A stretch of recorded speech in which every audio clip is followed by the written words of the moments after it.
question that we kind of developed from an artist residency we hosted with all the artists. And our question for the National Commission is, where does colour come from? We call it the natural dye experiment because Connecticut has always used chemical dyes in the past.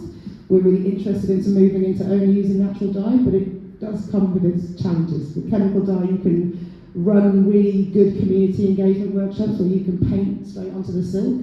This is a more complicated process, but we're starting to get there with the colour, so now we need to learn if we can paint with natural dye. What we've also done, I'm not going to lie, not 848 pennants are on our website, but we are in the process of getting every single one of the 848 pennants listed on our website, on that map, along with the story that the person submitted, along with their original imagery that they submitted for us, as well as with their climate commitment. So it's a real database of every single story that was created. It takes a long time, it turns out, to put 848 pennants on a website, but we are getting there. So that's just a few examples of those. And then here's our May tour. One of the most moving things for me on this tour is reuniting people with their completed pennant. It means a lot to them when they finally see their pennant. So there's some images here of people who've taken their pennants to. People could create whatever event they wanted. We would just come and put the installation on the beach, but we would present people with their pennants. So lots of people did walking in the landscape with their pennants or talking through their pennant. You know, when you put them all together, people just see a mishmash of images. When people actually talking through every single little element of their pennant, you realise that of these 848 stories, even within those stories, there's so many stories within the stories. The level of minute detail is kind of beautiful. So yeah, here's a few people talking through their pennants with pride. We did some journeys by horse with the pennants as well, and lots of performances in amongst the pennants. And then here you can see what it kind of looks like as a collective if you just press play. It's like waves.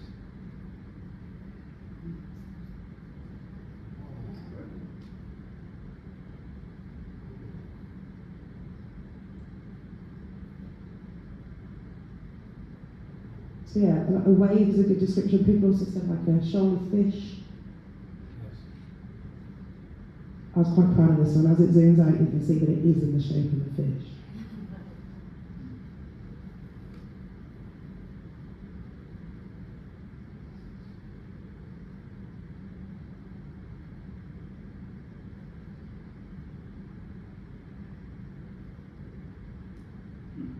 Yeah, so that's kind of what they look like all together. So yeah, for me there's something incredibly powerful about these silks. Something about the single stories and the detail within those single stories to then them coming all together as this kind of massive installation. And people really get it. It's not hard to explain to people when they're in amongst it, what it means. And yeah. So, some key statistics of the festival. We had 142 events across the UK, 12 regional partners which we teamed up with artists, 22 tour events for Beach of Dreams, 9 artistic commission, 11 films, 2 filmed artworks, 5 original sound scores, 3 digital maps, 100,000 plus live audience. It was only 10 days ago as it finished. I'm still working out all those statistics, so that could change quite a lot. What I'm most proud about those 100,000 plus live audiences is that it wasn't gigs of 50,000 people.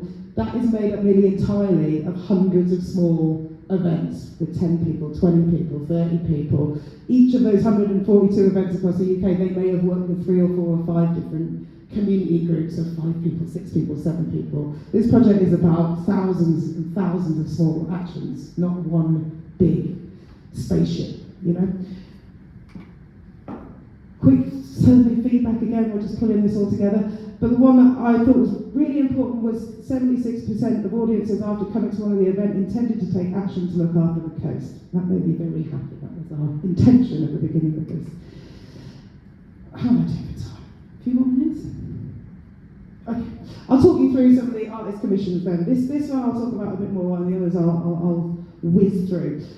This was our sort of home commission. Threads for Tomorrow. What tales does our waste tell was our question in the Thames estuary. We worked with 8 different sewing groups from all along the estuary, and what they did is a bit of a backstory. The original 500 silks that were made in 2021 were left out at a site on the South Downs overnight, and they all got destroyed.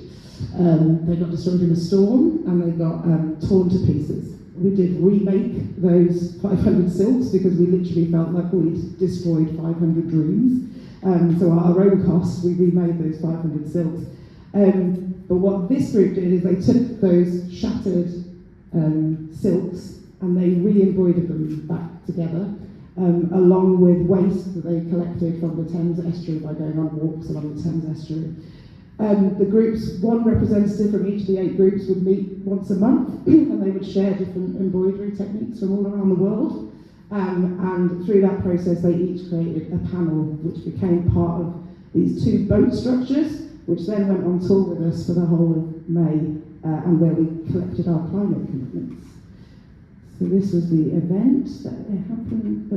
The event happened at Tilbury Cruise Terminal. It's been interesting hearing lots of port stories today. Where we are in Tilbury is on a port. It's where Windrush came in. It's quite an important historical port, and is also going through a rejuvenation at the moment. This railway terminal that we did the event in is about to be transformed into an arts and culture space. So we were actually the last thing to happen in it, and the last opportunity for the public to come to it before this transformation took place. It's an amazing building.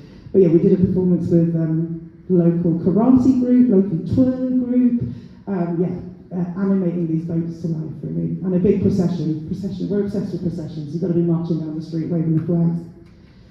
And these are the beautiful panels that you can see that were created, or one of the beautiful panels. So again, it's one of those stories that is like, the closer you look, the more you see the absolute beautiful detail that was created in this work to create, put all together into a bigger piece. And there you can see the boat on tour when we were collecting climate commitments on the tour from the boat.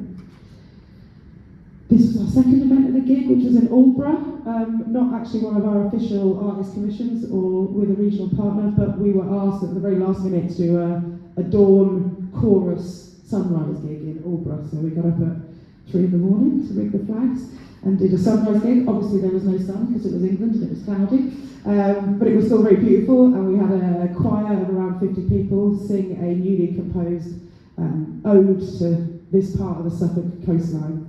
It was a very beautiful event, and that's the silk. Stunning. Then we went to North Wales, where we worked with an artist called Jason Singh. Our question there was, what can be revealed if we truly listen? Jason is an amazing artist that will put a microphone on anything. So he puts microphones on mushrooms and makes songs out of mushrooms. He puts them on trees, he puts them on plants, he does DJ sets where you can bring a spider plant to him and he will mix music to the spider plant. It's bonkers. But he spent time in North Wales working with 6 different community groups going and recording nature. And the main thing they wanted to record there in North Wales is they have a thing called the honeycomb worm, which is only found in that area. And they went and recorded, the honeycomb worm, and then he made a beautiful, very ethereal soundtrack, and recorded lots of interviews with participants there as well. All of these things you can listen to on our website. More processions in North Wales. Then we went to South Shields, where our question was, what lies beyond the water's edge? Our partner there was a DEFRA-funded organisation working in oysters, kelp and seagrass, and they really wanted the public to try and understand more about their work, which is all hidden under the sea. So they wanted to work with artists to sort of, how can we showcase our work more? It's kind of good to note that our regional partners in each area, some were cultural organisations, but some were scientific organisations, environmental organisations, so we had a real mix of partners in different areas. So here we work with Tessa Bunny, a photographer, and Stevie Ronnie, a writer, working with community groups to create zines about the area, but also to create this, a windbreak with their photography and their poetry on. Went to Northern Ireland, which was lovely, on the Ards Peninsula, where the question was, what does the sea sing to you? And here they worked with about 120 different people from various choirs on the Ards Peninsula and wrote a new song called Our Siren Song. It was very powerful working in Northern Ireland. I was talking about this last night over dinner. Part of the event was a procession, and historically in Northern Ireland, when you are processing in the streets, it's a marching event that symbolises either a Protestant march or a Republican march. And when drums are being played, they are marching drums. So actually just the act of having a procession with samba drums is a kind of act of moving on in a really different way that I hadn't thought about when we had in Northern Ireland. Here's the choir singing their siren song, and the opera singer up there is the siren. And then we had a symbolic sailing to Scotland, which was our next location. We did try and persuade them to go all the way to Scotland, but it became symbolic. Then we went to Fife, where we sort of, the place where we probably did the most true to the 2021 model. We walked continuously 117 miles of the Fife coastline. That was probably one of our most activated places in terms of, we stopped all along the way and the silks appeared all along the way, and there was different community groups that had created content and created their own events as we went along. And Julie Brooke, the artist there, created a wonderful work called Tide Line, which these young people have stood on singing a song there. And there's Julie. And actually, if you just play that, you can see the tide line in the landscape, which is a beautiful. So she spent a month moving rocks, essentially, to create this beautiful line in the rocks. So that was Fife.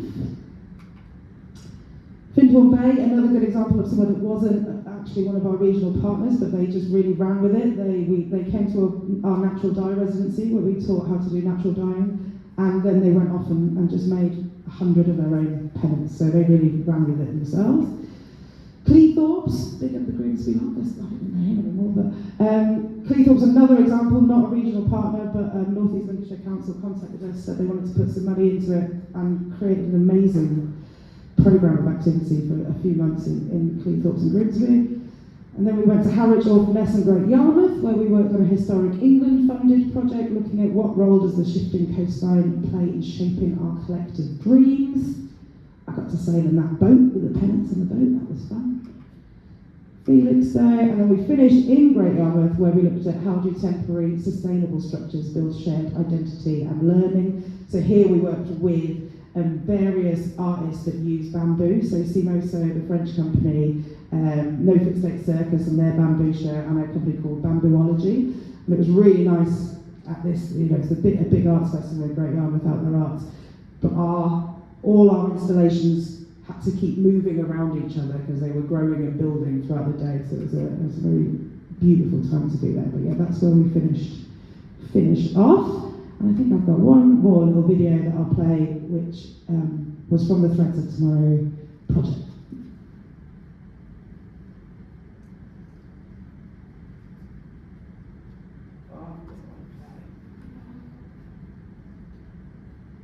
Okay, well, it's basically people saying how amazing the project was. So, I promise it is. It's not me covering it up. Yeah, that's me done. Thank you.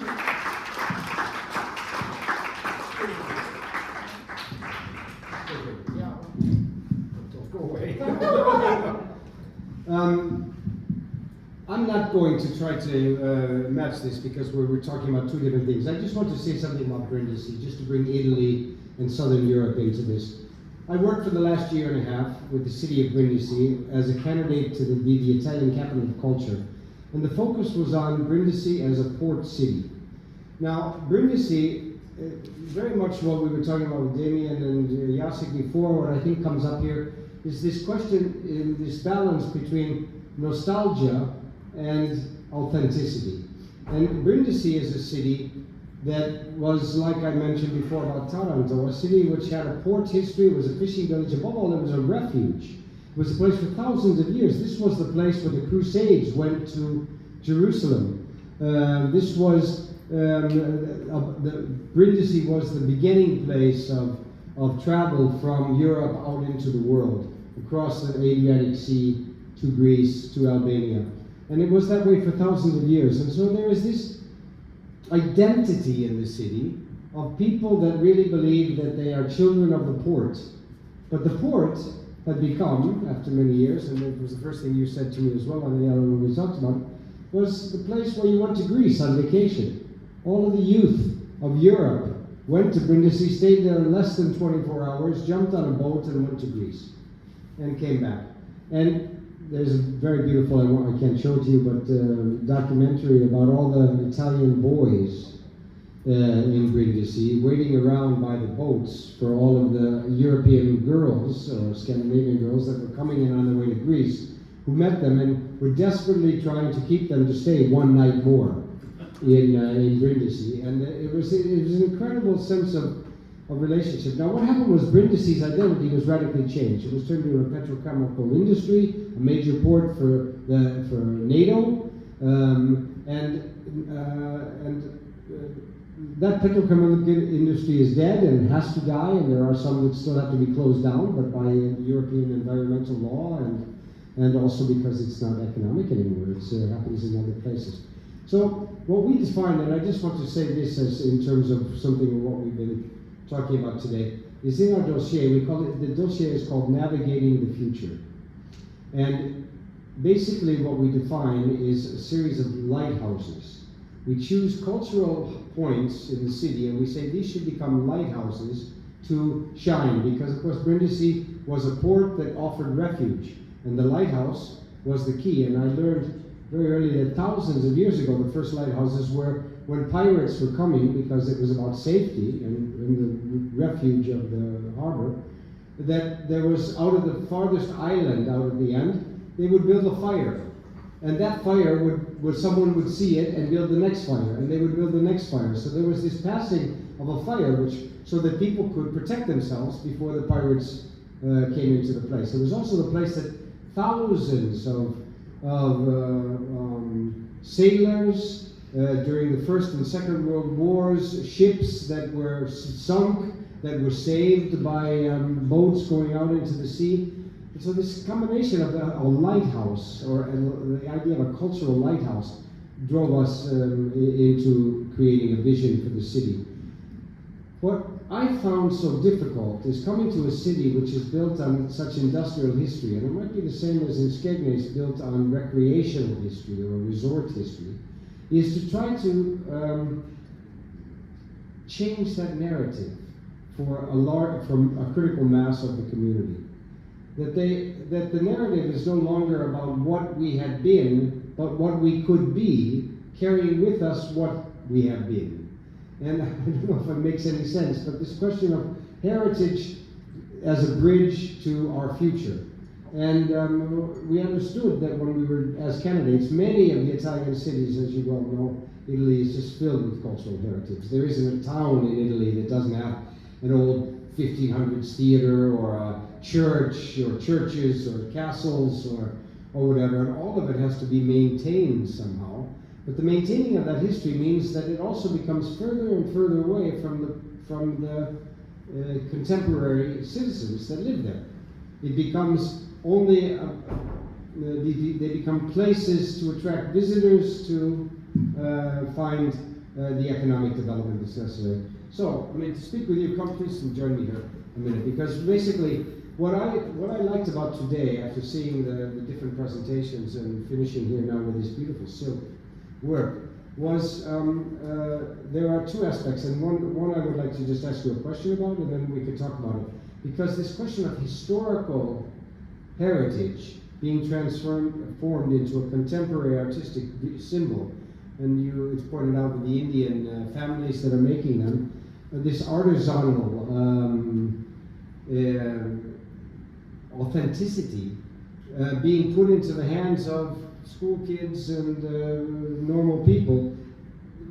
What is that? How important is that? Or what does that mean in terms of just the artistic vision of Beach and Dreams? Beach and Dreams. Sure. It's interesting. One of the first things you said to me yesterday was that you have a deep interest, and I agree with you, in how you have community engagement without amateurism. And I think that's what we really wanted to reflect in this project as well. That's why the process isn't that we take your story and then you're allowed to draw anything on a flag, and then we have a load of flags that look meh. Actually, we want to take your story and your dream and your aspiration, and we want to treat it with care and love, and we want to give it the artist's time, you know, like someone else was saying earlier, it's not for you to choose what's on, it's for the artist to choose what's on. The artists are there for a reason because they are skilled in that part of the job, you know, so I think it's very important that we take people's references and people's stories and then we use those professional artists to transform it into something that then has an impact, which is a greater impact once that thing looks stunning than if it looked mediocre.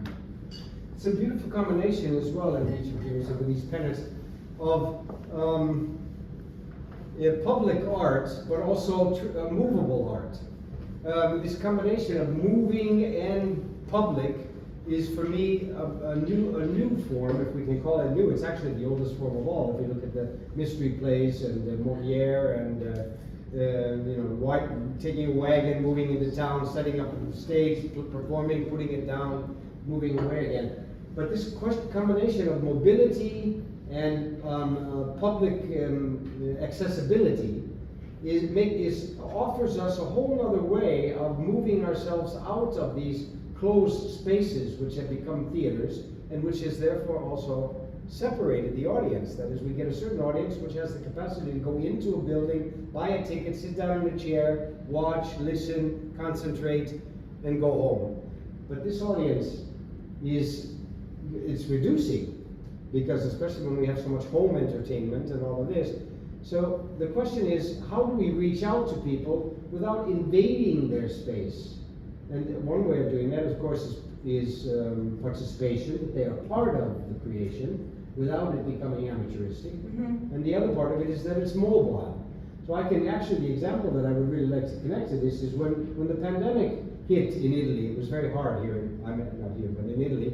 We were locked down, really locked down. I mean, you couldn't go out of your house. If you did, there was a cop there. I went on a walk for a beach thinking I could get away. There was nobody on the beach for kilometers. And suddenly a helicopter is flying over me, and let's move into your home. You know, I mean, it really felt that dangerous. And the only place you could go down to was to go down to the shop, one person at a time into the shop. We stood away from each other, everybody with masks, but that's where we learned that such and such died, so-and-so got married in this little village. And we created a festival immediately at the end of the last lockdown. In fact, it was really up until the last day that we were not sure that we were going to be able to realize it, where we were told that we were not allowed to set up any concerts, any stages, or any seats, or any sitting places. So we built a festival on the idea of hidden spaces, finding little spaces in the town that normally had never been used as theatrical places. And the other was itinerant performances. So 30 people could gather, and there would be a dance performance, but the dance performance was the audience moved all the time, which meant we were no longer sitting, we weren't breaking any laws. And the artist would be standing up in a corner, there would be a duet, then you go a little further, there'd be another solo, and it was always about places that were somehow important for the city. So the city became the stage, and the audience was itinerary. Here you've got the performers that are the itinerary, and the audience, of course, they follow with it. But, and we found out that way we did dance walk, theater walk, and art walk, with theater performances, dance performances, and visual arts, public art. It was a small village, small event. But what we found out is that when the audience is moving, there's something special happens. So this question of movement. So then we return to where we are. Here we are at the Embassy Theater. We're in a theater that was built as a theater to invite people and it gets a nice audience. And it was now rebuilt in order to be multifunctional and have more space available. But how can this space become a diving board for the itinerary, for entering into the society? And it seems to me that this is maybe an essential step in terms of cultural development in the European context. That the audiences have to become more mobile, that the artists have to be more outreach. When you came to these places, you had, I don't know how many events, I can't remember all the numbers, but when you came to these places, who was waiting for you there? Were there only a few contacts that were working with you, or was there really a kind of organization that was ready to meet Beach of Dreams where it arrived? Yeah, I mean, it's a bit different in each place, but just to respond to your thoughts just then, I mean, the model that we have based all of this on. It's called the walking, talking, making model. You know, it's very important for us that each process begins with a walk. You know, if we were running this conference today, we'd have been out walking before we came into this room. Next time, go for a walk. So we always start with a walk, and that walk is more than just a walk. It's about people telling us about their place, and hence the talking. So there's something that happens during walking where the talking has a lot less pressure. You know, we were just talking about this outside. It's not about sitting, looking someone in the eye across the table. It's something about walking in the landscape, the sounds, the air, the nature. Even if you're walking in an industrial space, you know, the observations that you make around you, the pressure is less to seem clever when you're on a walk, I think, you know. Just the conversation that happens when you're all, you don't have to stay with the same person the whole time. You can move to another person when you get a bit bored, or if someone's quicker, you can go to the front of the walk. You know, lots of different things happen on a walk. So the walking and the talking, and then after that comes the making, you know. So Connecticut has worked in different practices apart from silk. Sometimes we've done big communal cooking processes, you know, writing recipe books, but silk is what we tend to come back to. But the making comes out of that walking and that talking. And then it probably should be called walking, talking, making, walking, because it nearly always finishes with a walk, again, once that end artwork is created. So that's a bit more on walking. In terms of who would meet us in each of these places, so we visited all the places where we had an established regional partner that was linked with this artist.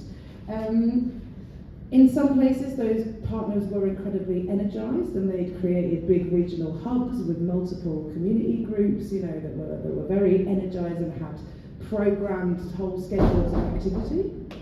In some places, the partner, you know, especially places where the partners weren't necessarily cultural or artistic organizations, they didn't really know about putting on events, you know, so maybe we were just greeted with one gazebo on a beach and them saying, you do your thing, but that installation works just as well, just being on a beach, you know, and then you would just have conversations, and actually sometimes the conversations in places that weren't in the surround sound of a huge event with a stage and whatever were some of the most powerful conversations, because people would just come across the installation and then talk about it. Something about this, about walking, which has to do also with balance.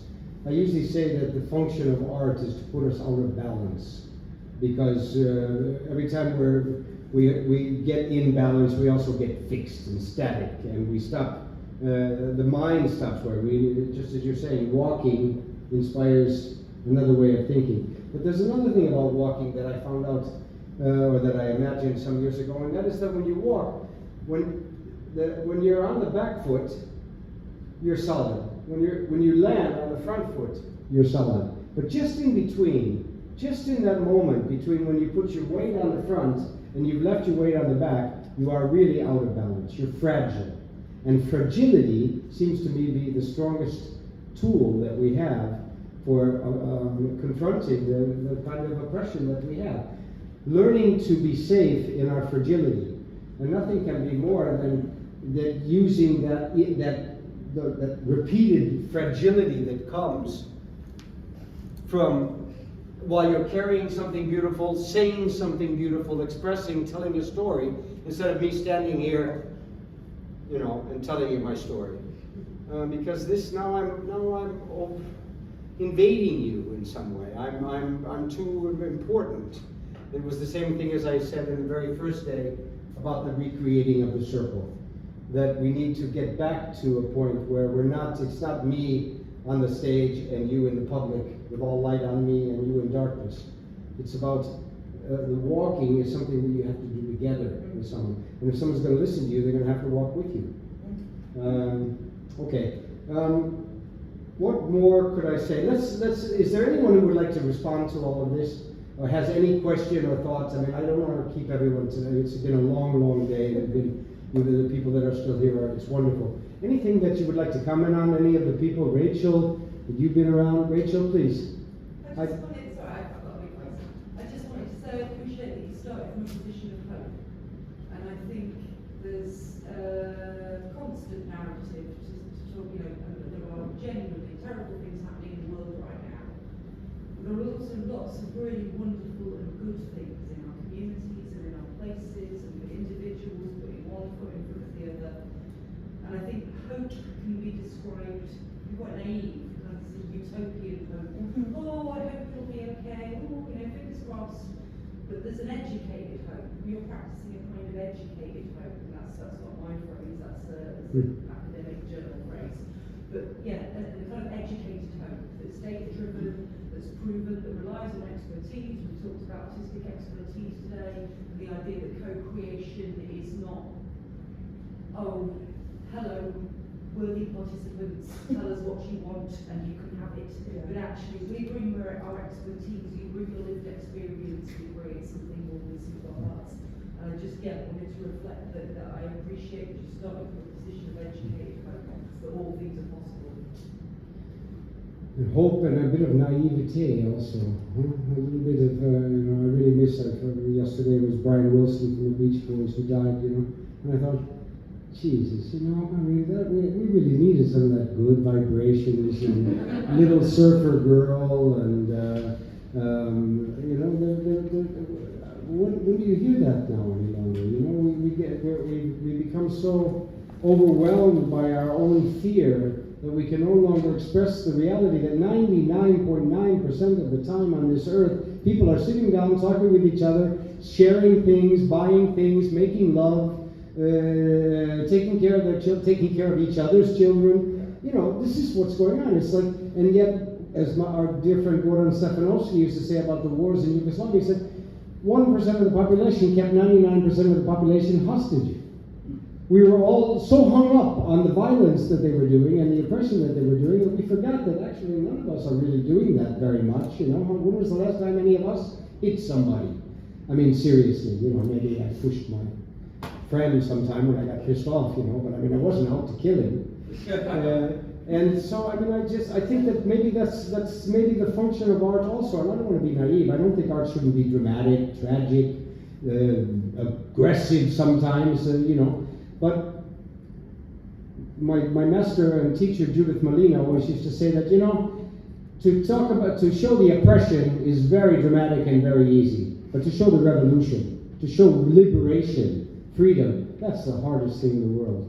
It always looks so ridiculous when we all say, and we're free, But I mean, oppression you can show, you can biomechanics and whole dance movements created to show that aggression.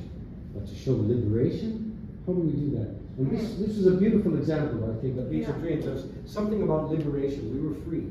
Yeah, and don't get me wrong, we encountered so many sad stories and angry stories and so many environmental challenges and pollution and sewage and, awful things up and around the UK coastline. But we also encountered all those individuals and organisations that are trying to do something about it. And that's what we wanted to sort of do was, Ali always talks about it as like a necklace of gems around the coastline, and we wanted to have their moment. And that was kind of what it was about us arriving in town. It wasn't about us, it was about us shining a spotlight on their issues for what they're already doing. And being part of a bigger thing, hopefully allowing more hope in the future by creating all those connections. We're in a slightly tricky position now, but this was a kind of 1 year funded project, and we've actually left a lot of people hopeful for what is next. And we're in a real place of going, we don't actually know what's next. We really don't know what's next.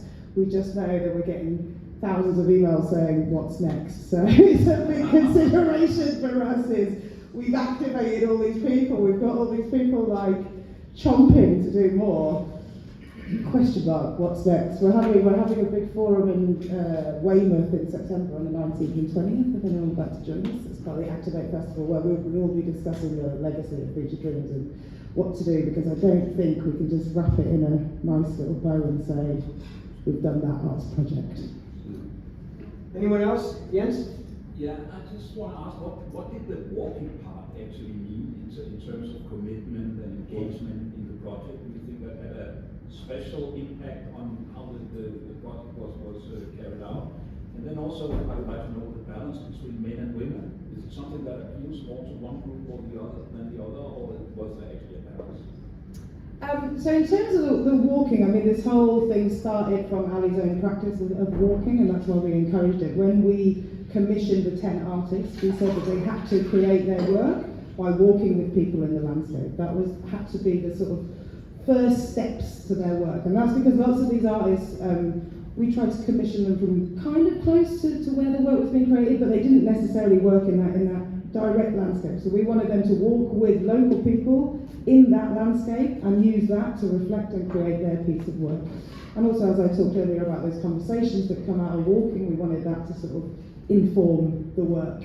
And then trying to, during the festival, also encourage walking with the pennants and walking as a way of sharing your story by carrying that pennant on your bit of landscape. And everything that, the sensory feeling of walking, the smell, the touch, the sights you can see when you're walking, and it emotionally connects you a lot more to that story when you're getting those 5 different senses hitting you, not sort of presenting your work on a stage in a theatre. In terms of split of men and women, it's a very interesting question. I haven't done that, full data analysis yet, but my gut feeling was there was probably more women involved in the project, but not in such a massive skewed way that it was very noticeable to me. So I think, again, as with some other projects, probably we had more of the slightly elderly side of people involved that have time on their hands to go on long walks. But yeah, in terms of men and women, I would say, yeah, a few more women, but not a massive skew. Okay. Someone else? Nikki. Yeah, Aniela, I just want to thank you really for sharing the work that you've been doing, and for me it makes me feel I've been thinking a lot about positive disruption, the way that artists can go into places and communities, or be within their own communities, and in a very positive way, a bit like Chris was talking about, that space between the solid footfall, the bit in between is the artist saying, but what if? And what I love about the work you've done is that you've created temporary interventions. You're not putting up premier inns that stop the world seeing the sea forevermore. You're saying, what happens if we do something with this space, bring people in to play in this space, and then it disappears, and there's a memory there, and there's a photograph, and there's an energy in the community which is we want something else. And the exciting thing is that actually you can go back there and say, yeah, great, we've stirred the pot, you now want to do something new, it's down to you to think about what that should look like. Yeah, it's really interesting you say that, because nearly everyone, we only ever left that installation for one day. It never stayed anywhere more than one day. And every time people say, well, we didn't know this was going on, so we're here now, so we do it now, like enjoy it. They say, oh, how long is it staying for? We say, just today. What? Why isn't it staying for longer? So it's not. It's coming and it's going. And it's so right that you do stir up this kind of pot of wanting to do more and energy, which is amazing. But I think in some ways we also have a responsibility that we did create stir that pot. and now what? Yeah. How do you help sort of keep that? Because you created a national network, and then you can't just say, okay, now we expect you to totally change the world. So. Yeah. Anyone else?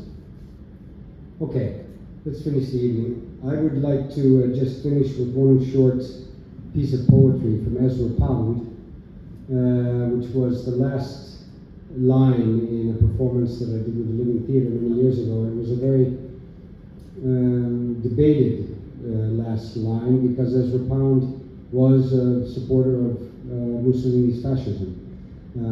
But as a poet, he was magnificent. And the line goes, for thousands of years you have dreamt of the ocean, now you are wet. Thank you. Thank you.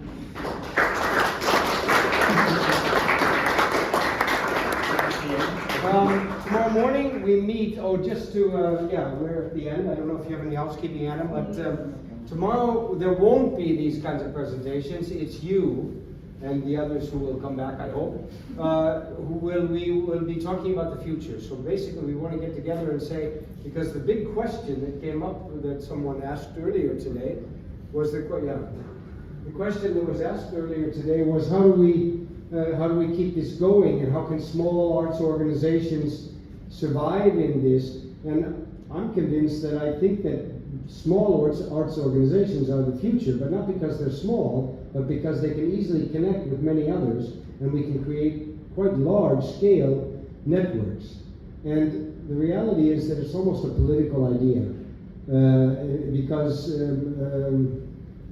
centralization, centralized power, large scale, and our theater events, they got bigger and bigger and bigger and bigger until it's stadium rock and a Netflix that goes out to millions of people all in the same night, and we become, we lose our individuality in the masses. But if we can return to a series of very small scale works, but in close coordination with one another, so that we're never alone. It's not like we're stuck in Skegness, you know? And one of the things that I liked very, very much was the connection to the Indian silk family, because this is a perfect example of interlocal, of that which drives our work. Do you want to say something, Anna? No, I think we're there now. I was just thinking about the things that came up in the open space, and sort of tangentially, or what's the word for it? They've been touched on. All those things that were said on which day was it? Wednesday, were prophetic about the conversations that we had then had in some way doing this. So I think that just shows that it is a good basis for moving forward for collaboration. And tomorrow, what Chris and I really want to do is to be really, really practical. It's almost like a project planning session. Sorry to be so boring. But it will be a chance for people, perhaps in smaller groups and so on, to just further the conversations or the contacts that they may have developed as a result of just being in the same room and being together over these last couple of days. And we might even start talking Turkey, by which I mean money. You never know. Just to finish off, I just want to point out that we didn't put it on the piano, but the archive is now on that. Is on that table over there. Please have a little look at it, because it's going to go back into its box and probably it may be in there for another 16 years. I mean, who knows? No. It's been lovely being here. Thank you very much, Alice.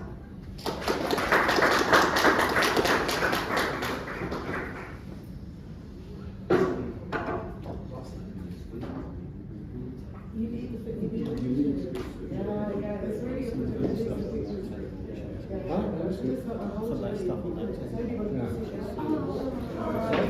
Some of it's yours. Don't forget to take it. And you don't have a brochure for SEAScape. No. So you should take that. You've got several, okay. So if you take That was one I was missing, yes. I only have the copies that we photographed. So you take that. I'll do that tomorrow. That's my bag. Thank you, Rich. It was great. That's great. Are you finished?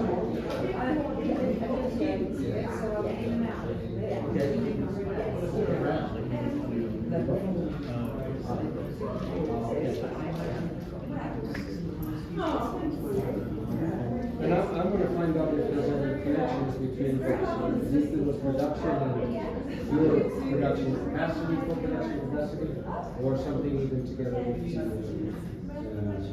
the bulk, Wunderbaum, in some way that I kind of see that